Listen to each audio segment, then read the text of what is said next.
Right. Good afternoon, everyone. I welcome you to this wonderful platform.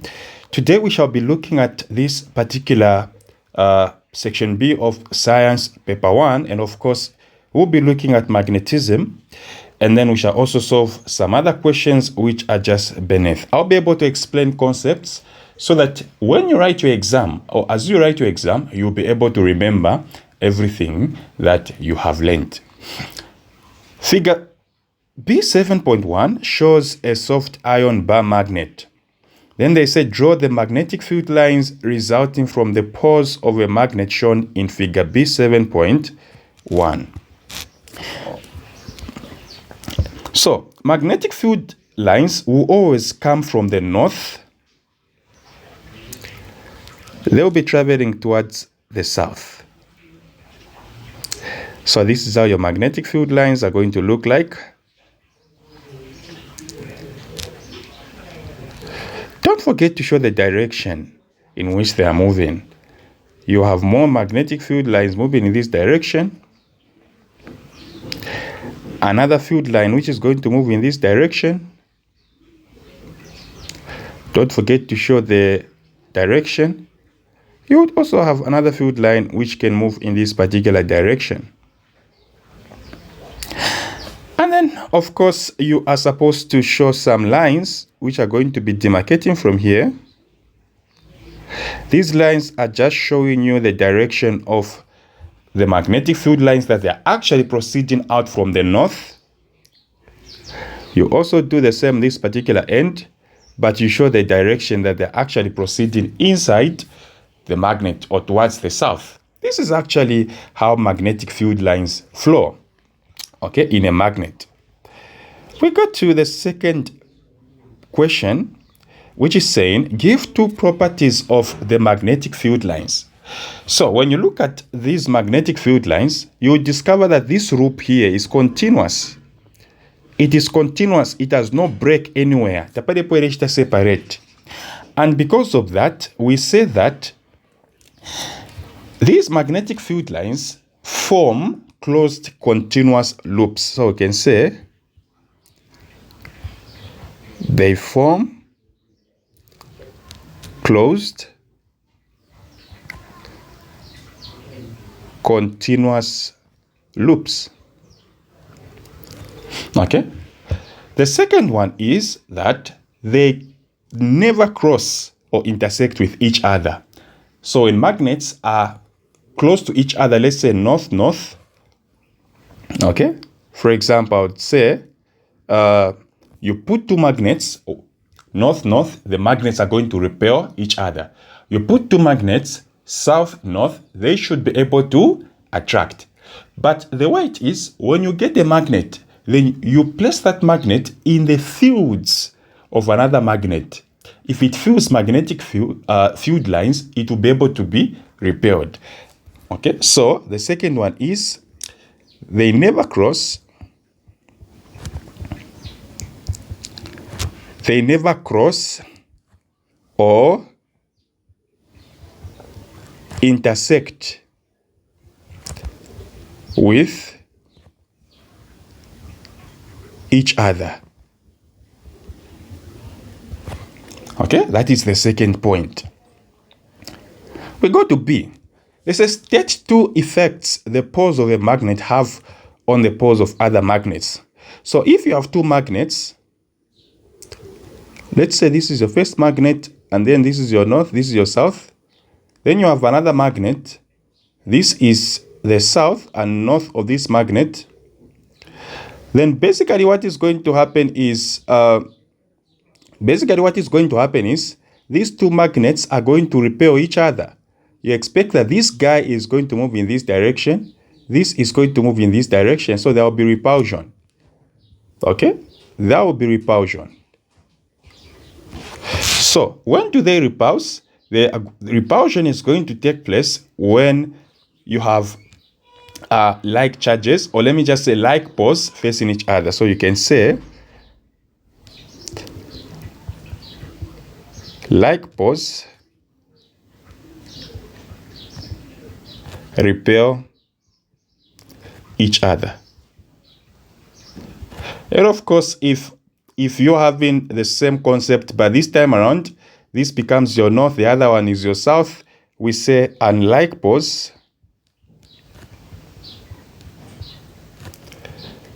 attract each other.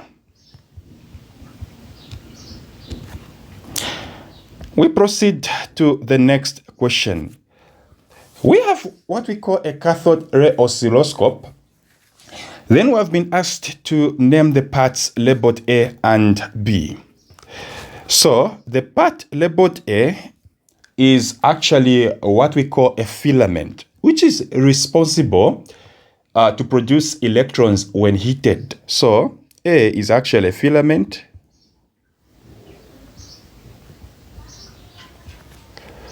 Then of course B is simply the anode. Okay, so you can say, anodes.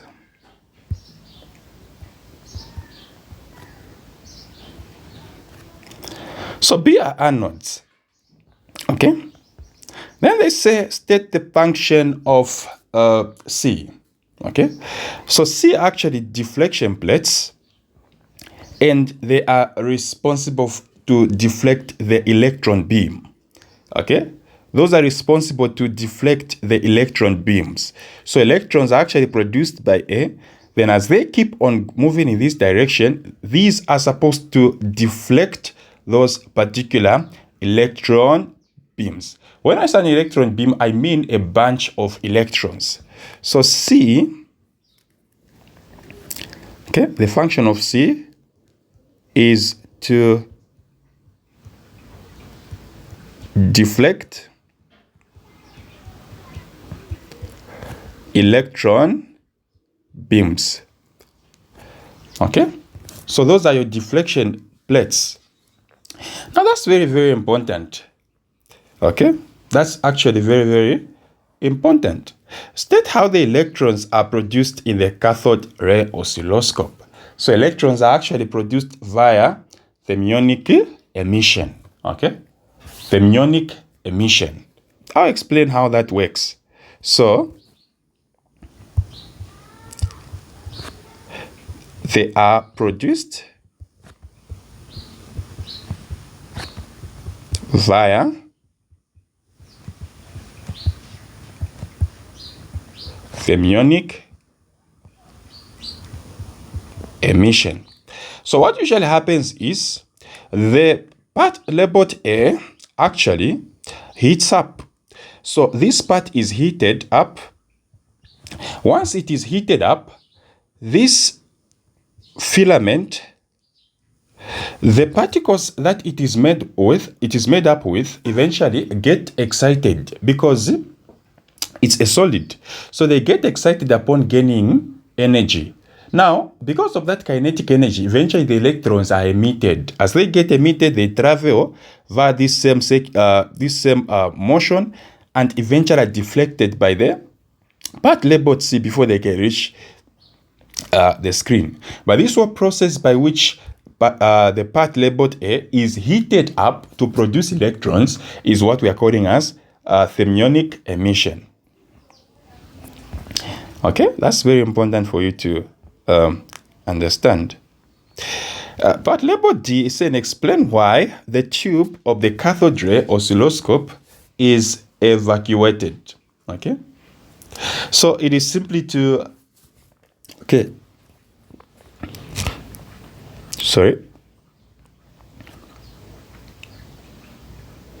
Okay, so we can say to enable electrons move from where they're being produced where. So you can say from the cathode of filament, okay, to enable electrons move from the filament to the screen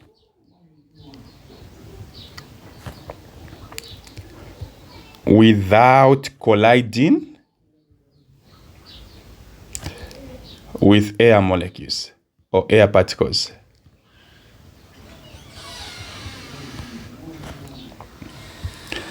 to simply enable electrons to move from your cathode to the screen without colliding with air particles. Don't forget that particular concept I have given. Basically, this is just how you solve this particular question. We come to a question on half-life.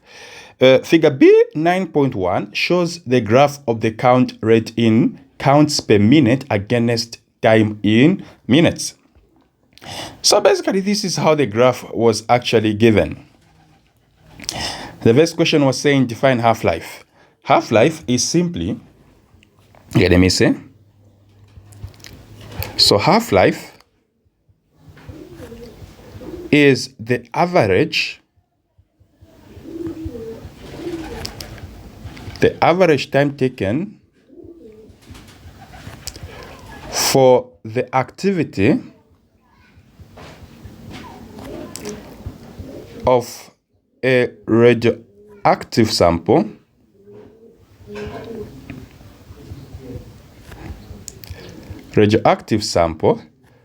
to decay half of its original value. Okay, so simply the average time taken for the activity of a radioactive sample to decay half of its original value. Now they say we use the graph to determine the half-life of the radioactive sample. Now, when determining the half-life of a radioactive sample, it's actually very simple. Make sure that you track this particular curve. You track the curve. Where is the curve starting from? It's starting from here. So this is the initial.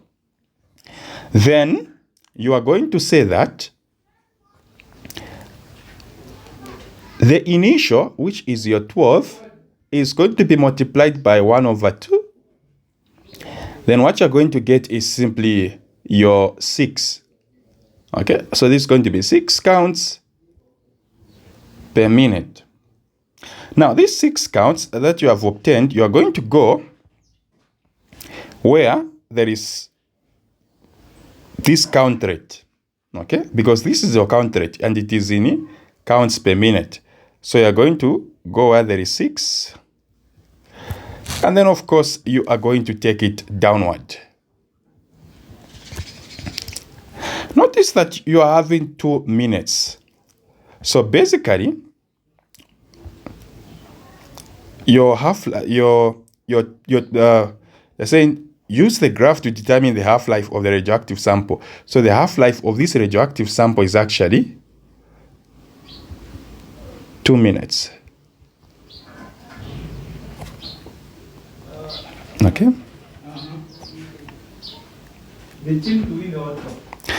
Then they say give 2 effects of radioactive substances on the environment. So the first one is that they actually increase the risk of mutations. Okay, so they cause mutations.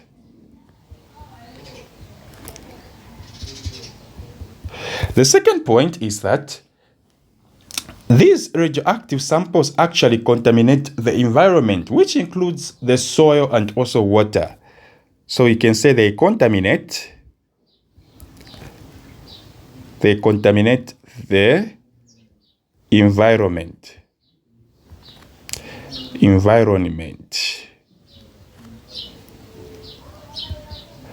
Which includes, you can say, soil, water, etc.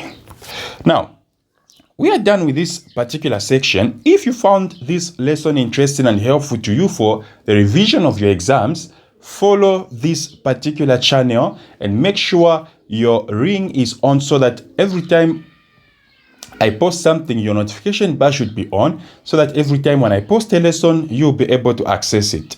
Thank you so much.